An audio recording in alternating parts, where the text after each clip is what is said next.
Hey everyone, welcome back to another Verizon Connect training session. In this session, we're going to continue our on-call dispatch series.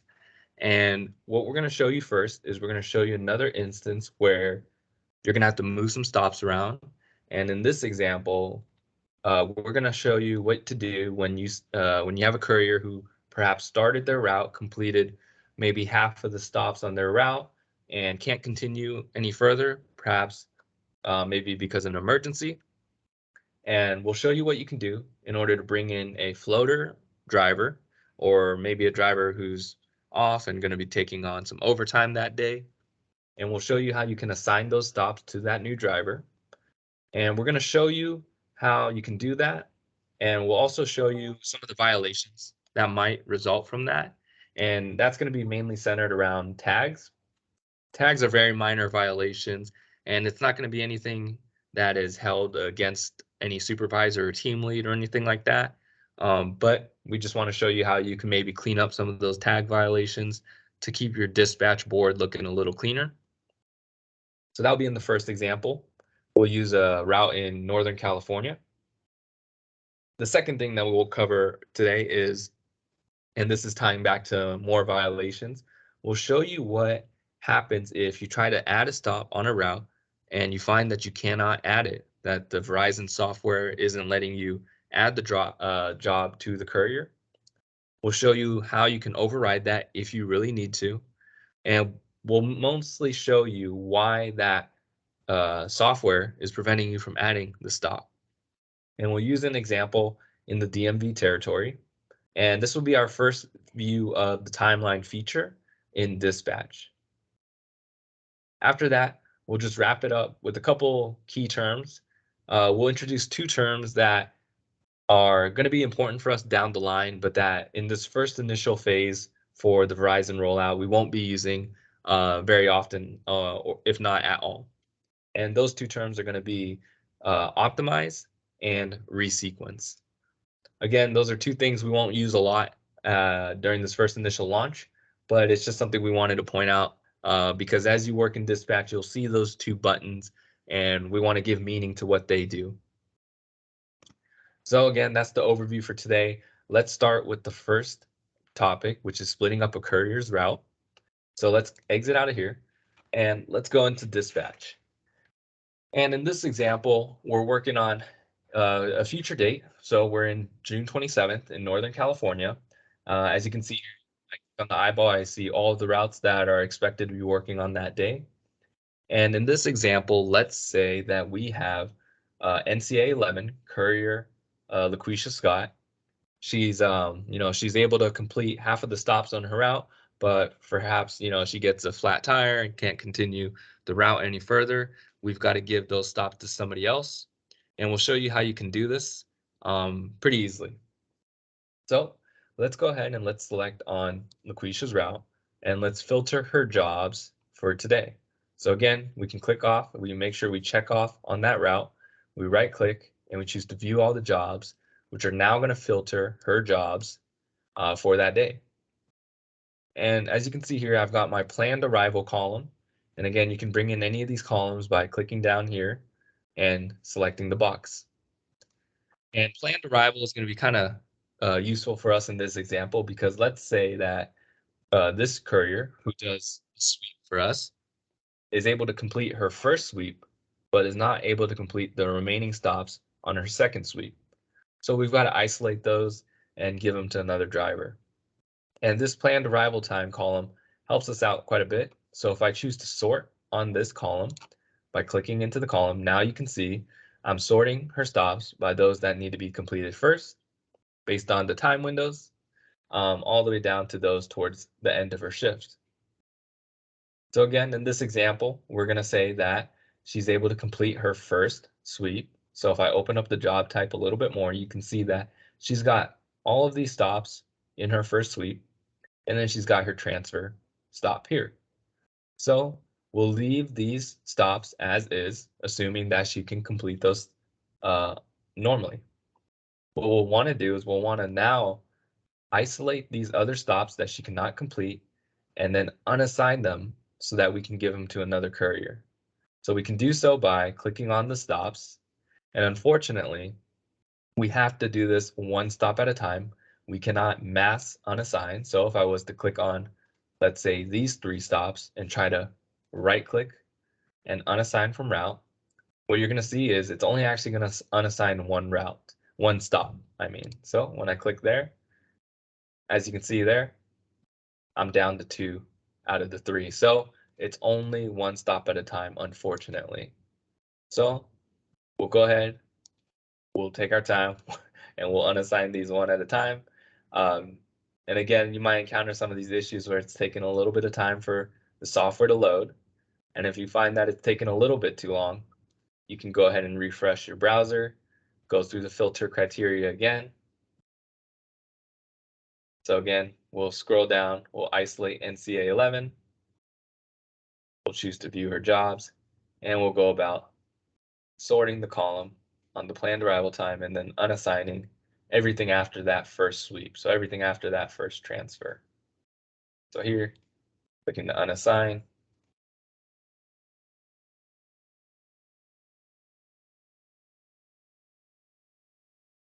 And we're going to try to do this all the way down until her last transfer. And again, it's taking a little bit of time to load, and it's looking like that's because I'm probably clicking through these a little too fast. So I'll refresh one more time. I'll go through that filter, and then I'll go a little bit slower so we don't run into that kind of a lag.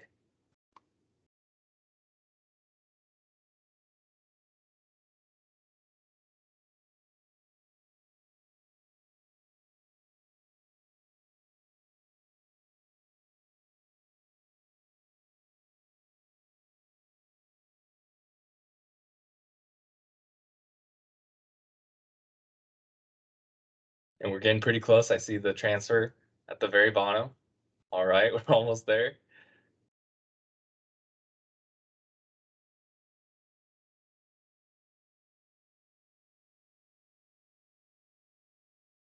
Great. And we've got the last transfer here. We'll unassign that. And there we go. That's awesome. So we kept the jobs that we know this courier can still complete on that first sweep. So if we now go to unassigned current day, we'll see all of those stops. There were 14 of them that we had unassigned and taken off the route NCA 11. And you can see that they were previously for NCA 11 because these are recurring jobs that are tagged to that driver. So what we'll do now is let's go ahead and bring in our floater driver, that driver who can absorb and take in the rest of these stops. And we can do so by clicking on the Create Route button here. And now what we'll do is we'll select our driver. And that'll be the first thing we want to do because you'll see that the route name changes based on the driver selected. So in this example, we'll go ahead and we'll click our backup driver. And we'll select the backup vehicle for that driver. And now you can see at the very top, the route name was changed to reflect that driver. Again, what we'll do now is to help clarify things for our dispatch team, we can enter in the route. So let's say in this example, this is NCA floater there. So now our dispatch team will see this and they'll know, okay, we've got a floater working and absorbing those stops. The next thing we can do is we can make sure to set our start and end depot accordingly. So if it's, say, a remote driver, you would change the start depot to their HQ. So they would need a marker for their specific start location if it was a remote driver, and that marker would need to be set to an HQ category in order to be viewed on this screen. But in this example, we'll say, hey, this floater is going to start from the hub and end from the hub as well. And what we'll do is we'll change the time on site to 10 minutes to give the courier some time to pack the ice, get the coolers ready, and then ultimately to drop off. Now, in the last video, you saw that when we plugged in a driver to fill in for a route, it was pretty simple. It was pretty similar steps, but that the nice thing about plugging in a driver is that they just inherit the shift for the regularly scheduled driver. But in this example, because we're bringing in a brand new driver who's not inheriting a shift, that driver has the default shift, which is set as 8 a.m. starting with the fixed. So we will need to change that, and we can do so. So let's say in this example, we know, hey, after that first sweep, NCA 11, she typically finishes at around 2. So we can have this replacement driver take the rest of her stops and start at 2 p.m. We can also leave this as a fixed shift to make sure that it's a hard start at 2 p.m. And we're okay with these max hours here. So we can save this. So now you can see if I go down to my route panel and I go here to filter routes, I can search that new driver we brought in. And now you can see my route panel has been filtered to the floater we brought in. And the floater's got 0 stops. So what we'll need to do now is we'll need to assign these stops to that floater. And unlike unassigning, we can assign in bulk. So we can do so by clicking on the jobs button here and make sure that you are set your filtered correctly. So we are unassigned to the current day. We select all at the very top, and now you see we've got 14 jobs selected. And now if I click on any one job name in the blue and I click and hold, you'll see I've got 14 jobs selected. So now what we can do is we can go ahead and drag it down and make sure we hover over the route name. And once we release, you'll see that all of those stops were able to be assigned to this floating driver, and we can close out of this. Again, if we look in our jobs panel, if we're looking at unassigned stops, we have none. So all of them were assigned to that driver.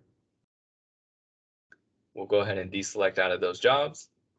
And what I want to bring your attention to next is, if you can see here, now that we've, again, just isolated our routes to just viewing this floater, you can see now here in this symbol, we've got 14 non-critical violations. And again, those jobs we added, they all were able to be they were added successfully to this route, because even though they created 14 violations, those violations were non-critical. And I click into those and you'll see the specific violation that's non-critical is the fact that this driver is missing the tags for these stops. So, and that makes sense because we gave this tag to Courier LaQuisha Scott, who normally covers NCA 11. So this floater driver doesn't have that tag, NCA 11, and as a result, when we give these jobs to that floater, it's creating a tag violation. But again, this is a minor violation, and the software won't stop us from giving the job to the driver at all. Now, let's say that, hey, this is kind of bothering me. I see there's 14 violations. I want to focus my attention just to be seeing the fewest amount of violations possible when I'm working in dispatch. So you can see up here in our violation counter, we've got all 14 of those listed. So they're all missing the tags. So what we can do now is, if we really wanted to clean up our violation screen, if we wanted to bring this violation count down, we can go through these jobs and remove the tag. And we can do so. We can filter the route, and we can choose to filter the jobs based on that route. And now, unfortunately, this is also something you would have to do one at a time. So if I click into the job, I can click edit. And if I go to requirements, you'll see that's where the tag is. So I've got to clear that tag out. And now that I save it and I exit out of this view, you'll see that violation went away and my total violation counter went down by 1. Again, these are minor violations. They're not held against any supervisor or team lead at all. This is purely something that you could do if you wanted to bring down your violation counter and focus your attention on more critical violations. Again, we could click into the job, click edit, go to requirements. It's not under tags, it's under requirements, and then clear out that tag, save it, exit out, and now you'll see we've got that down. And again, unfortunately, you can't do this in bulk. We've got to do it one stop at a time. But what we did was we assigned the jobs to the floater driver, and we split up the courier's route. And what we then showed you was how you can remove tags if you wanted to. So in this example, let me clear out my filter. Let me go back to viewing all the jobs. And now I've got an additional route on the map, and I'm covered for the day. So that is how you would split a courier's route. Again, you would first unassign those stops from that route. You would bring in your new driver, assign those stops back to that new driver, and then if you want to remove some of the violations, you can remove those tags. But unfortunately, it's a one job at a time removal. So that is showing you what you would do in that instance. What we'll then show you now is we'll show you another instance of a violation, but this time we're going to show you a critical violation. And we're going to show you that when you encounter a critical violation, you won't be able to add a stop or job to a route. So in order to do that, let's go into the DMV territory. And what we'll want to do is we'll go ahead and we'll date it back. And we'll go to looking at tomorrow's date, Friday, May 20th. And let me go ahead and filter my territory to DMV, where we've got a couple test routes up and running. So once this loads in, I might have to refresh my browser as well.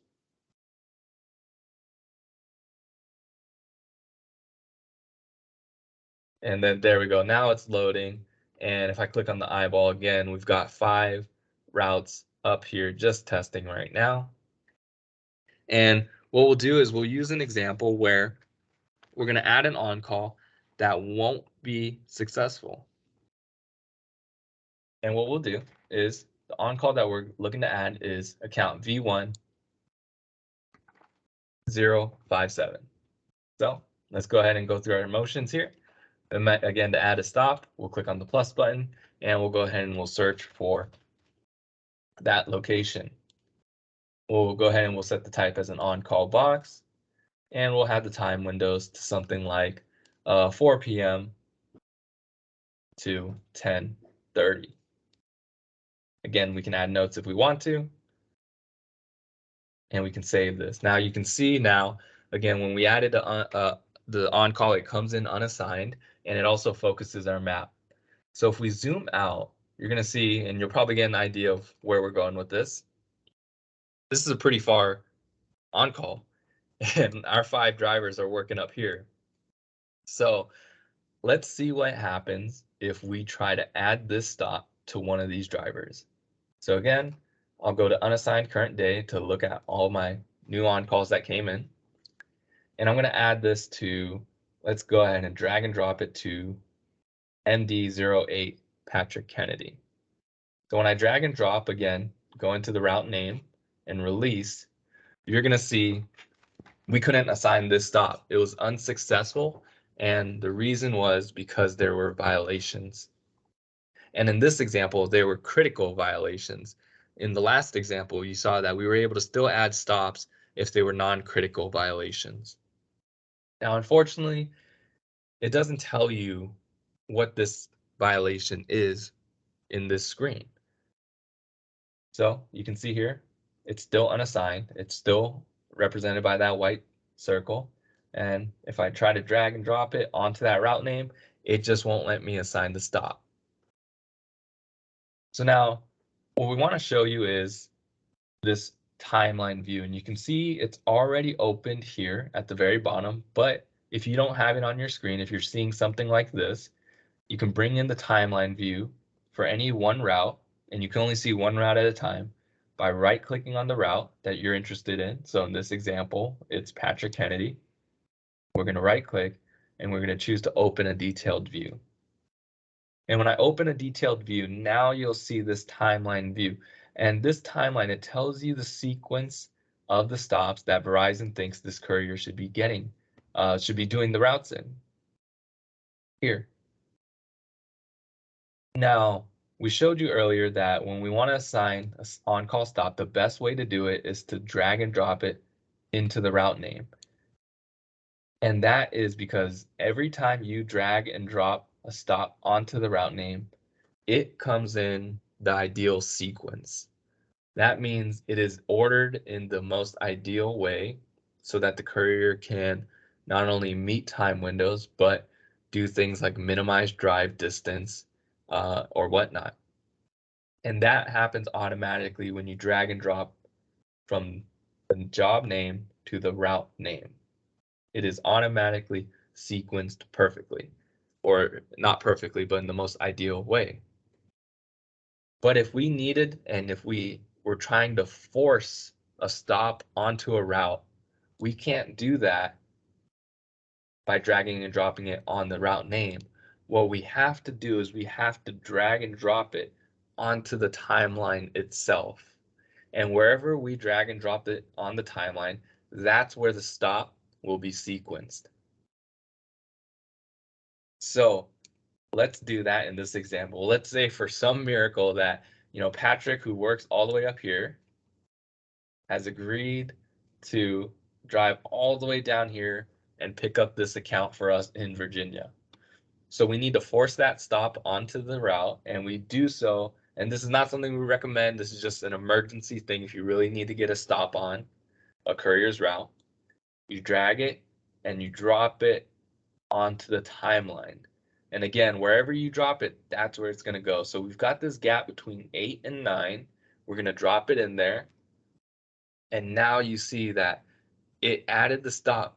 But the reason the software didn't want to add it initially was because adding that on call would create 8 critical violations. That means that if we added that on call, all of these other accounts would be outside of the time window. And in some cases, pretty extreme. They'd be outside by 5 hours. But if I close this window, you're going to see we forced that stop in to the courier's route, and we forced it in the particular sequence we wanted to. We forced it there based on where we dragged and dropped it. Now, if I wanted to move the stop and have him pick it up earlier, I would move it like that. I can reorganize these. And again, it's all creating more and more violations when I do this. So that's what we wanted to show you about why there's instances where you can't add a stop onto a route. And that's because it's going to create some kind of critical violation. And for us, the critical violation is it would cause the courier to miss the time window for that stop. Or it would cause them to miss time windows for a bunch of other stops, as you can see in this example. So let's go ahead and let's take that stop out. Again, we can always do so by unassigning the stop. We can look for Patrick's route here. We can find it, we can choose to filter his jobs, and then we can go ahead and we can sort the jobs by the job type. And we know it was an on-call, so we'll go ahead and we're going to unassign this from his route. All right, there we go. And now he's back to his normal route. So that was the key thing about using this timeline view, this detailed view. We access that by right-clicking on any route we're interested in, clicking on Open Detailed View, and within this detailed view, we can force stops in on the timeline, or we can do things like resequencing stops. So if I wanted to, I can move stop number 6 here. So now that stop will be stop number 7. And so that brings us into the next two things that we wanted to wrap this up with. We wanted to introduce you to two terms, and you can see them here on your screen: resequence and optimize. Currently, and we'll start with optimize, we've disabled this feature because we don't want to be using this just yet within this initial launch. But what you can think about optimizing is it will reassign jobs between routes in order to minimize driving distance and working hours, stuff like that. That's what the optimize button does. So what that means is stops on MD03, they could be moved to MD08 if the software thinks that that's a better and more optimized route as a result. So you can see why we don't want to use this button during this initial phase.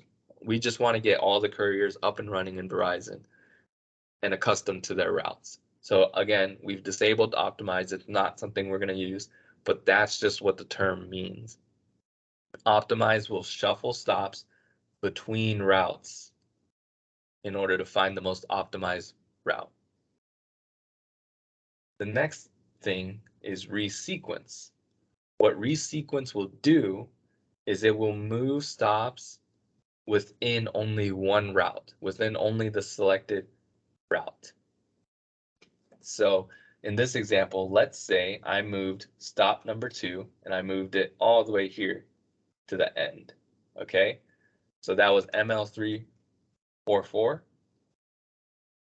Now, if I click on that route and I click resequence, it's actually going to move it back. Because what the software found was that, hey, this stop should actually be second based on time windows, starting location, and driving distance. That's what the resequence button does. Again, it's something that we don't recommend using because sometimes maybe, your supervisor or team lead intentionally moves some stops around and they want it done in that particular order. So if that's the case, don't click on resequence or anything like that. Always check with your supervisor or team lead. But we just wanted to explain what that button does. That button, essentially, when you click on a route, it shuffles the stops within that route in the most optimal manner possible. It won't move stops between routes. It will only move the order of stops within a route.